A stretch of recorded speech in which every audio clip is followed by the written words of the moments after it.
Oke, sudah saya rekam. Selamat malam semuanya. Malam hari ini kita akan lanjutkan kelas kita yang minggu lalu sempat tertunda ya. Nah, terakhir kita TTM ya, membahas mengenai 4P kan. Nah, malam hari ini kita sebetulnya mundur ya, karena modul ketiga belum kita bahas. Oke, untuk mereview sedikit aja. Jadi di modul pertama gitu kan kita belajar mengenai ruang lingkup pemasaran strategi kan. Jadi kita belajar mengenai macam-macam strategi gitu kan.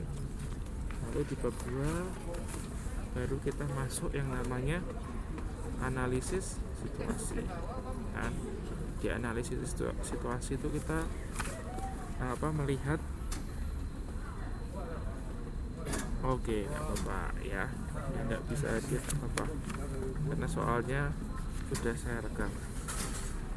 Oke, lalu modul 2 kita membahas mengenai analisis situasi. Nah, kita akan lihat itu di dalam situasi ya, situasi kita mau memasarkan produk itu seperti apa, kita perlu tahu kan. Nah, terus bab 3 ini baru kita memasuki proses STP, yaitu segmentasi, targeting, dan positioning. Oke, sebelum saya lanjutkan ya, saya mau tanya nih, apa itu segmentasi?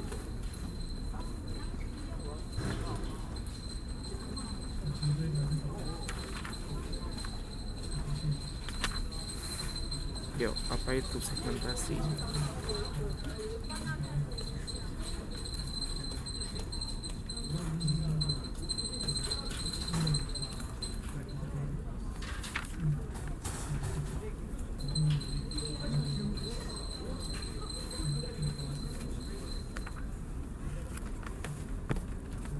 Di segmentasi Anda bisa lihat di modul 3.9 halaman 3.9. Segmentasi itu adalah sebuah proses mengelompokkan pasar ke dalam segmen yang berbeda. Nah, jadi ada sebuah pasar tuh ya, lalu kita kelompok-kelompokkan ya, kita kelompok-kelompokkan. Nah, pengelompokannya itu macam-macam ya. Ya, ada secara umum ada 4 yang dikelompokkan. Yang pertama adalah demografi. Jadi kalau ada kata demo itu berarti terkait dengan kependudukan. Ya, kalau ada kata-kata demo itu terkait dengan kependudukan, kerakyatan atau kependudukan. Makanya kan ada sistem politik demokrasi, tapi kan untuk rakyat, oleh rakyat, dari rakyat ya. Nah, jadi ya saya nggak bawa slide soalnya, slide-nya ketinggalan. Jadi kebetulan malam ini saya online-nya di airport ya, di bandara. Jadi soalnya nanti saya mau berangkat ke Makau. Nah, kebetulan untuk slide-nya itu ketinggalan di laptop yang satunya. Jadi saya nggak bawa slide yang itu ya. Mungkin ya sambil Anda baca aja di modul aja ada kok ya. Jadi di halaman 3.9 itu ada ya.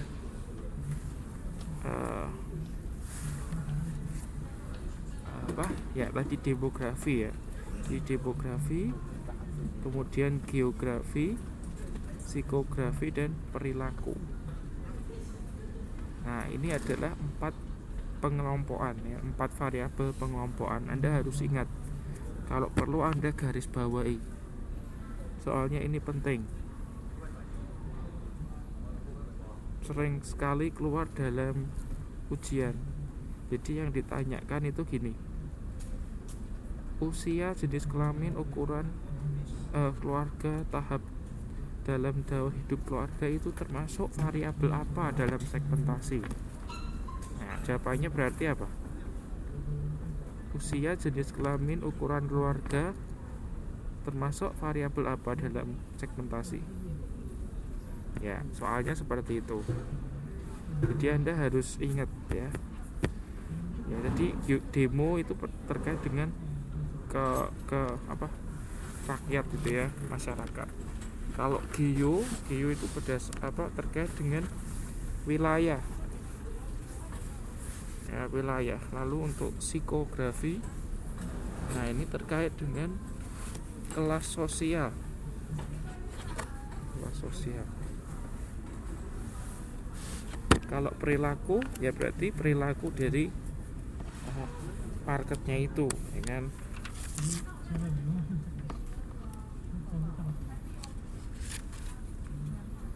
Oke, jadi setelah kita kelompok-kelompokkan, ya kan, habis itu kita melakukan proses yang namanya targeting.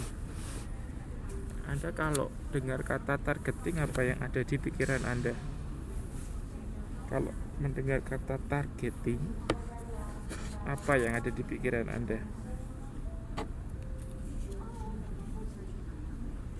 Ya, sasaran. Jadi kalau kita kayak panahan itu ya, kita kan punya target ya. Demikian juga dalam pemasaran kita juga perlu punya target pasar. Jadi mana yang mau kita sasar, itu targeting. Jadi setelah dikelompokkan, kan, lalu kita pilih mana yang mau kita sasar. Nah, itu ada apa dinamakan proses targeting.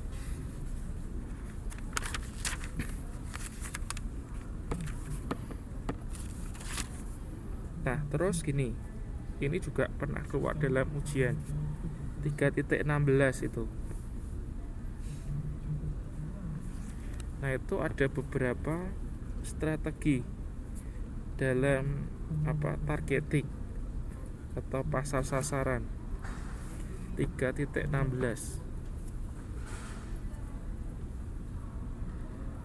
Nah, coba Anda baca dulu itu. Oh, itu dari 3.15 berarti ya. Ya, 3.15. Terus itu ada gambar tuh kan. Oke, saya kasih waktu 5 menit. Sebetulnya Anda kalau lihat dari gambar itu Anda bisa ngerti sih. Nggak usah baca, kalau Anda bisa memahami gambar itu, nah itu artinya itu. Oke, coba Anda baca dulu sebentar. Nanti yang sudah siap, Anda boleh menyampaikan apa yang Anda baca dari gambar ini. Ini juga pernah keluar dalam ujian. Jadi soalnya itu gambar, terus ditanyakan ini apa namanya, strategi apa gitu. Nah, coba Anda baca dulu sebentar. Nanti kalau Anda sudah siap, silakan nanti mau sampaikan ya, apa yang Anda pelajari, apa yang Anda sudah baca ke teman-teman.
Oke, sudah. Itu sebetulnya Anda lihat di gambar itu sudah tahu itu artinya apa. Oh, diketik. Ya oke, enggak apa-apa kalau misal tidak bisa bicara boleh diketik.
Diketik lama ya.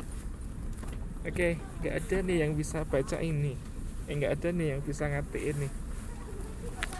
Anda tuh kalau di kelas aktif, tapi kalau di kelas online kok sepi-sepi aja ya. Anda tuh kelas yang paling sepi yang saya ajar di semester ini. Ya, kelas lain itu 2 kelas lain yang saya ajar itu kalau itu aktif mereka ya. Tidak tahu ini Anda menyimak atau habis online ditinggal gitu ya. Takutnya habis online ditinggal.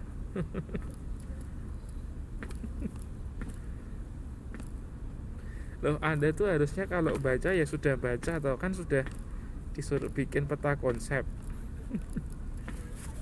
Kalau disuruh bikin peta konsep kan harusnya sudah dibaca.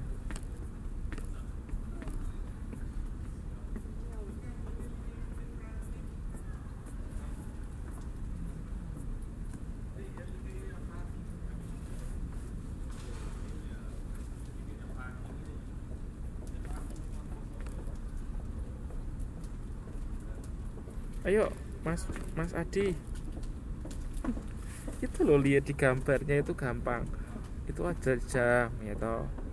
Nah jamnya itu dikasih ke itu banyak itu kan orang-orang, ada yang mahasiswa, ada yang itu apa, ada yang orang hitam gitu kan, campuran tuh, ada yang bisnismen gitu kan. Nah itu kira-kira apa? Benar, pintar sekali lah, bisa loh ya. Jadi satu jam tangan itu ditawarkan ke semua.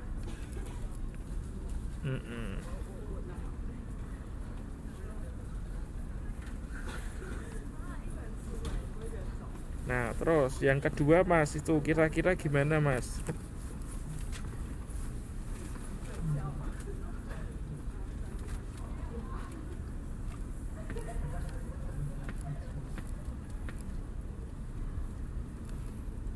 Jadi yang kedua itu kan ada jam tangan untuk bisnismen, terus ada jam tangan yang modelnya kayak HP, ada yang jam tangannya untuk apa nih? Untuk anak sekolah ya. Nah, itu maksudnya apa?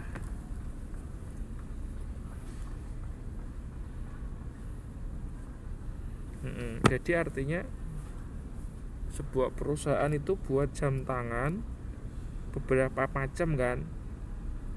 Nah, dari beberapa macam jam tangan itu dijual ke, yaitu yang disasar itu kan. Kalau jam yang paling atas itu dijualnya nanti untuk para bisnismen gitu kan. Nah, terus jam yang tengah itu yang bentuknya HP misalnya dijual untuk para apa ini, pengusaha. Nah, apalah namanya itu ya. Terus ada juga jam tangan itu misalnya buat jam tangan seperti itu, nah untuk mahasiswa misalnya gitu. Nah, untuk anak-anak. Nah, itu namanya differentiated marketing strategy. Jadi different itu artinya kan berbeda. Jadi berbeda.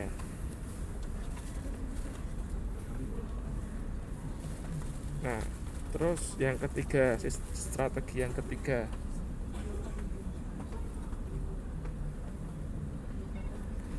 Nah, kalau yang ketiga itu gimana, Mas?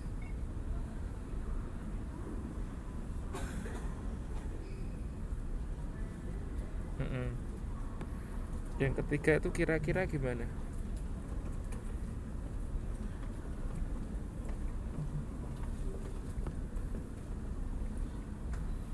Jadi gimana Mbak itu maksudnya Mbak? Nah, jadi jual produk satu aja untuk melayani satu segmen aja. Paham nggak?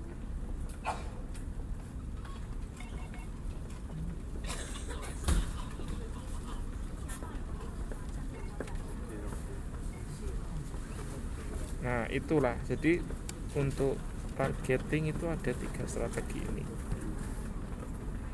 Nah, ini dipahami. Oke, lalu kita lanjutkan ke positioning. Jadi setelah kita memilih target kan, mana yang mau kita sasar, lalu kita perlu membuat positioning. Ya, positioning itu sebetulnya boleh dikatakan semacam apa ya, image ya, image dari produk yang mau kita tawarkan kepada market yang sudah kita target itu. Jadi istilahnya itu sebuah strategi yang dilakukan oleh perusahaan supaya produk kita itu berbeda ya, kemudian memiliki nilai yang lebih baik dibandingkan kompetitor lain di benak konsumen. Jadi kalau konsumen dengar produk kita, menggunakan produk kita, pasti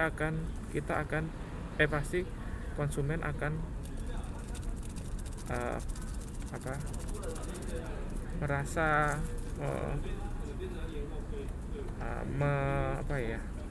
mendapatkan citra tertentu gitu lah dari produk yang ditawarkan itu gitu ya. Sebagai contoh misalnya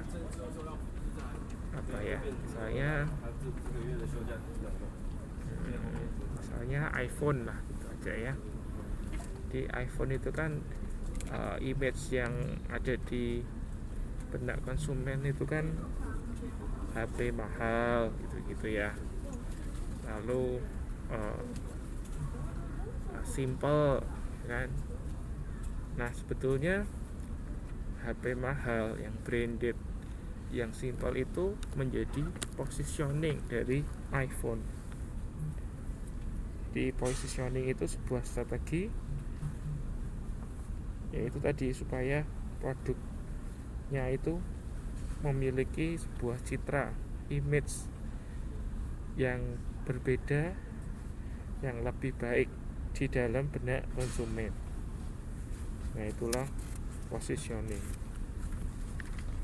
Oke, sebelum saya lanjutkan lagi, saya mau tanya ini, kenapa sih perusahaan itu perlu melakukan ini STP?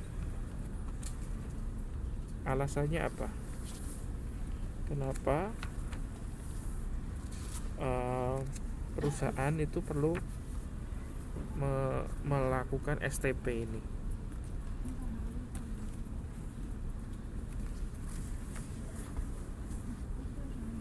Ada yang tahu nggak? Sebetulnya itu jawabannya ada di modul 3 halaman 1. Coba Anda cari jawabannya. Kenapa kok sebuah perusahaan itu perlu melakukan STP?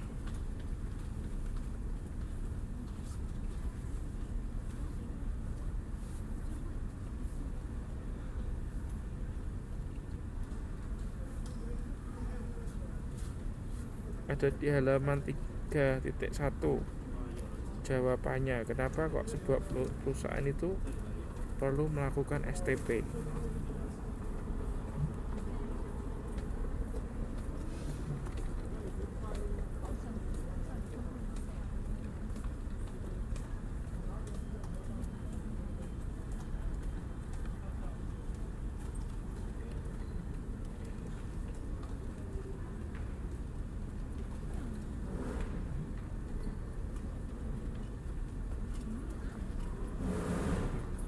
Iya, itu satu. Yang kedua, selain itu,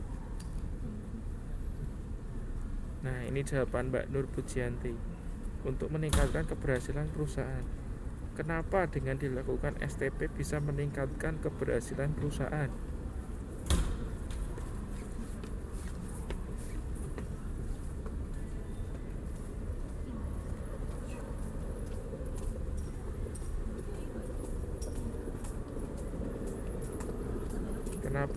Kenapa kok bisa dengan melakukan STP itu meningkatkan keberhasilan perusahaan?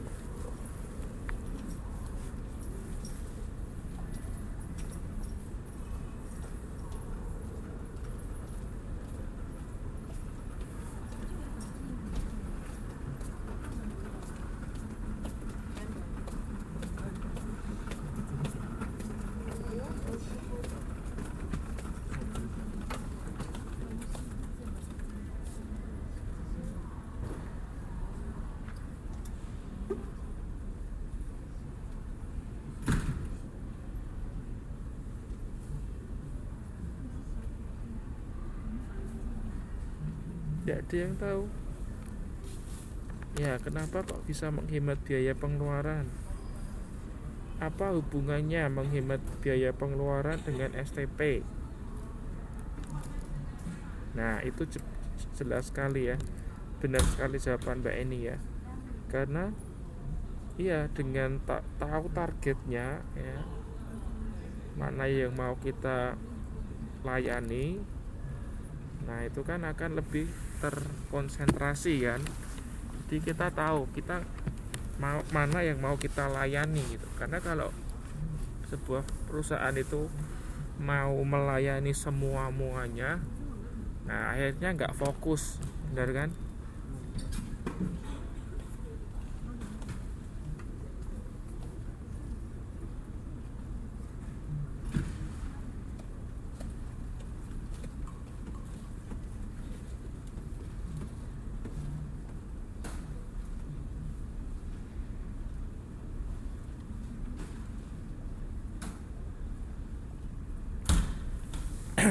Ya, jadi seperti itu. Kalau melayani semuanya kan nggak akan bisa kan.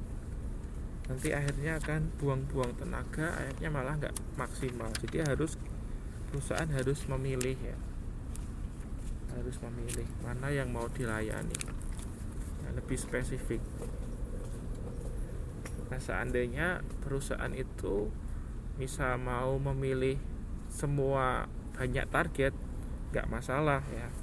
Misalnya kayak yang tadi yang menggunakan strategi differentiated itu ya, differentiated marketing strategy, nggak masalah sebetulnya, asalkan dia mempunyai sumber daya yang bisa membackup ya, membackup strategi mereka. Tapi paling tidak mereka sudah tahu ya mana yang mereka mau sasar. Oh, ini saya mau menyasar ini ya boleh, kalau misalnya memang perusahaan itu mempunyai sumber daya perusahaan yang mampu ya untuk melayani target atau sasaran yang mereka sudah tentukan. Nah, jadi itulah alasan kenapa dilakukan STP. Jadi nanti kalau mbak-mbak atau mas-mas di sini ya mau buat usaha, jangan lupa juga melakukan STP. Anda perlu lihat ya, mana yang mau Anda layani, siapa yang Anda layani. Ya, Anda bisa bayangkan nggak seandainya Apple ya, perusahaan Apple itu tidak tidak melakukan STP ya. Jadi dia mau melayani semua market pasti akan susah ya. Terutama terkait dengan penentuan harga ya kan. Karena kan STP itu terkait juga dengan penentuan harga, penetapan harga kan. Nah, kita tahu kan harga iPhone gitu ya misalnya, atau produk-produk Apple yang lain itu kan memang selalu di atas harga kompetitornya kan. Nah dengan seperti ini kan nggak mungkin kan Apple kemudian mau juga melayani yang secara market yang secara ekonomi itu rendah, kan nggak mungkin. Jadi seperti itu ya. Sampai di sini ada pertanyaan nggak?